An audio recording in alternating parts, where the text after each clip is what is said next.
प्रदेश में हुए हालिया उपचुनाव के नतीजे ने बहुजन समाज पार्टी के लिए चिंताजनक तस्वीर पेश की है।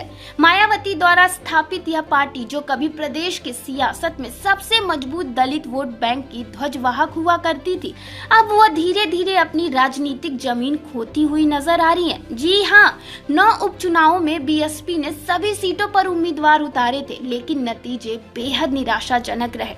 आपको बता दें कि कुंदरकी, मीरापुर और करहल जैसी सीटों पर बीएसपी के उम्मीदवार महज चंद वोटों पर ही सिमट गए और यह प्रदर्शन तब और भी खराब होता हुआ नजर आया जब ओवैसी की एआईएमआईएम और चंद्रशेखर आजाद की आजाद समाज पार्टी ने कई सीटों पर बीएसपी को पीछे छोड़ दिया। मीरापुर और कुंदरकी जैसे क्षेत्रों में आजाद समाज पार्टी बीएसपी से आगे निकलकर दलित समुदाय में अपनी पैठ मजबूत करती हुई दिख रही है। इस स्थिति को देखते हुए मायावती ने अब उपचुनाव से पूरी तरह दूरी बनाने का फैसला किया है। उनका कहना है कि जब तक चुनाव प्रक्रिया में सुधार और फर्जी वोटिंग पर रोक लगाने के लिए कोई सख्त कदम नहीं उठाया जाता, बीएसपी देश में कोई उपचुनाव नहीं लड़ेगी। यह घोषणा उनकी पार्टी की घटती राजनीतिक प्रासंगिकता का स्पष्ट संकेत है। उपचुनाव में मायावती और उनके प्रमुख नेताओं की गैर मौजूदगी ने भी पार्टी की हार में योगदान दिया है।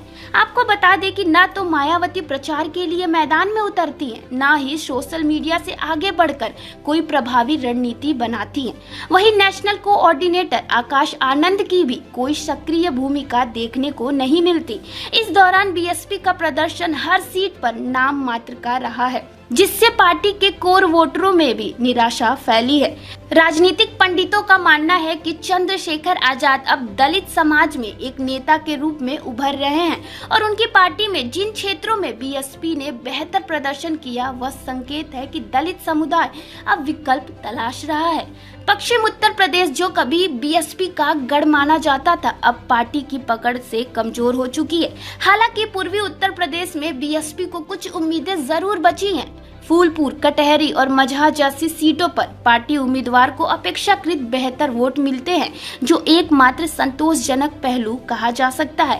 क्या दलित समाज अब चंद्रशेखर को अपना नेता मान रहा है और बीएसपी के भविष्य के लिए मायावती की नेतृत्व शैली में बदलाव की जरूरत है?